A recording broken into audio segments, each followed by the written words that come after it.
राहुल गांधी ने मंगलवार सुबह फिर से फेसबुक और व्हाट्सएप पर भारत के लोकतंत्र और सामाजिक सद्भाव पर हमला करने का आरोप लगाया। उन्होंने यह तब कहा जब उनकी पार्टी ने फेसबुक के संस्थापक मार्क जुकरबर्ग को 2 हफ्ते के अंतराल में 2 बार पत्र लिखा है, जिसमें सोशल मीडिया दिग्गज पर भाजपा के प्रति कथित पक्षपात की बात कही गई है। कांग्रेस के पूर्व अध्यक्ष ने वॉल स्ट्रीट जर्नल की रिपोर्ट को साझा करते हुए ट्वीट करते हुए कहा, अंतर्राष्ट्रीय मीडिया ने फेसबुक और व्हाट्सएप पर भारत के लोकतंत्र और सामाजिक सद्भाव पर हमले को पूरी तरह से उजागर किया है। किसी को भी एक विदेशी कंपनी को छोड़कर हमारे देश के मामलों में हस्तक्षेप करने की अनुमति दी गई है।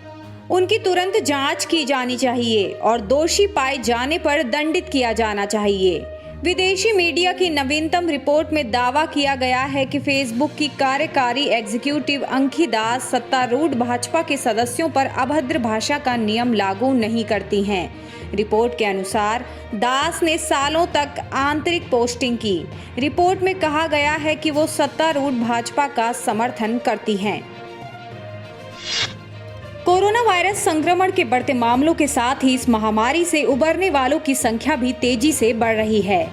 केंद्रीय स्वास्थ्य मंत्रालय से मिले आंकड़ों के मुताबिक मंगलवार को पिछले 24 घंटे के दौरान 69,921 नए मामले सामने आए और 819 मरीजों की मौत हो गई।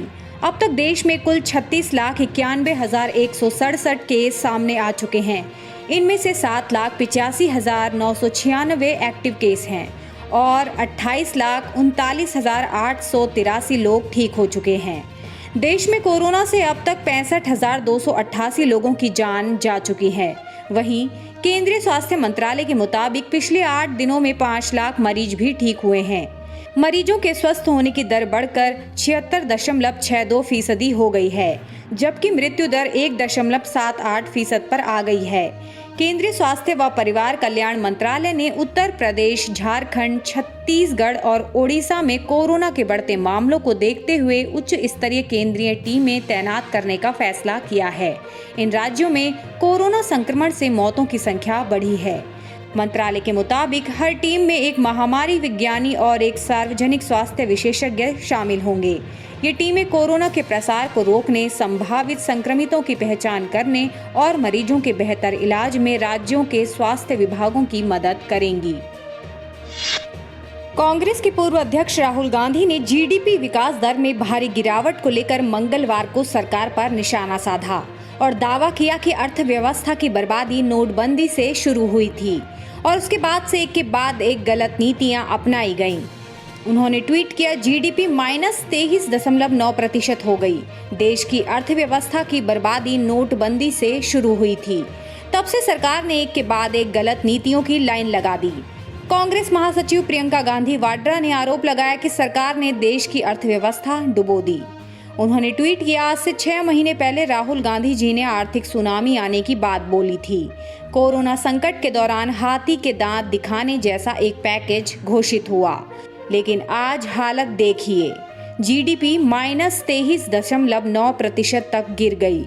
भाजपा सरकार ने अर्थव्यवस्था को डुबो दिया। मोदी जी, अब तो मान लीजिए कि जिसे आपने मास्टर स्ट्रोक कहा, वास्तव में वो डिजास्टर स्ट्रोक थे। नोटबंदी, गलत जीएसटी और देशबंदी। इलाहाबाद उच्च न्यायालय ने डॉक्टर कफील खान की रिहाई का आदेश दिया है। इस पर प्रियंका गांधी वाड्रा ने उम्मीद जताई कि प्रशासन कफील को बिना किसी विद्वेष के अविलंब रिहा करेगा। उन्होंने ट्वीट किया, आशा है कि यूपी सरकार डॉक्टर कफील खान को बिना किसी विद्वेष के अविलंब रिहा करेगी। कांग्रेस की उत्तर प्रदेश प्रभारी ने कहा, कफील खान की रिहाई के प्रयासों में लगे तमाम न्याय पसंद लोगों व उत्तर प्रदेश कांग्रेस के कार्यकर्ताओं को मुबारकबाद। बता दें कि इलाहाबाद उच्च न्यायालय ने रासुका के तहत बंद डॉक्टर कफील की हिरासत रद्द करते हुए उन्हें तत्काल प्रभाव से रिहा करने का मंगलवार को आदेश दिया। मुख्य न्यायाधीश गोविंद माथुर और न्यायमूर्ति सौमित्र दयाल की पीठ ने कफील की मां नुजहत परवीन की याचिका पर यह आदेश पारित किया। लद्दाख में चीन की हरकतों पर लगाम लगाने के लिए भारत ने हाल ही में फ्रांस से लाए राफेल की तैनाती की है। इसे देखते हुए चीन ने भी सीमा पर लड़ाकू विमान तैनात कर दिए हैं। सूत्रों के मुताबिक भारत और चीन की सेनाओं के बीच फिर हुई उकसावे की कार्रवाई से पहले चीन ने लद्दाख इलाके में जंगी विमान तैनात किए थे। पीपल्स लिबरेशन आर्मी की वायुसेना ने लद्दाख में पैंगोंग झील के दक्षिणी तट के पास अपने 5वीं पीढ़ी के लड़ाकू विमान J-20 को फिर से तैनात कर दिया था। ये विमान अब भी उस इलाके में व्यापक उड़ान भर रहे हैं। सरकारी सूत्रों ने बताया कि J-20 लड़ाकू विमानों को चीनी वायुसेना से हॉटन एयरबेस पर तैनात किया है और वे लद्दाख और आसपास के भारतीय इलाके के करीब उड़ान भर रहे हैं। उन्होंने बताया कि रणनीतिक बम वर्षक विमानों की तैनाती अभी भी चीनी सेना द्वारा की जा रही है। चीनी वायुसेना द्वारा लद्दाख के पास हवाई ठिकानों पर अपने नवीनतम और सबसे सक्षम विमानों को फिर से तैनात करने का कदम भारत की ओर से राफेल लड़ाकू विमानों के तेजी से परिचालन शुरू करने के बाद ही आया है। 5 राफेल विमान भारतीय वायुसेना में शामिल हो गए हैं, जबकि 3 से 4 और राफेल अगले कुछ महीनों में वायुसेना में शामिल किए जाएंगे।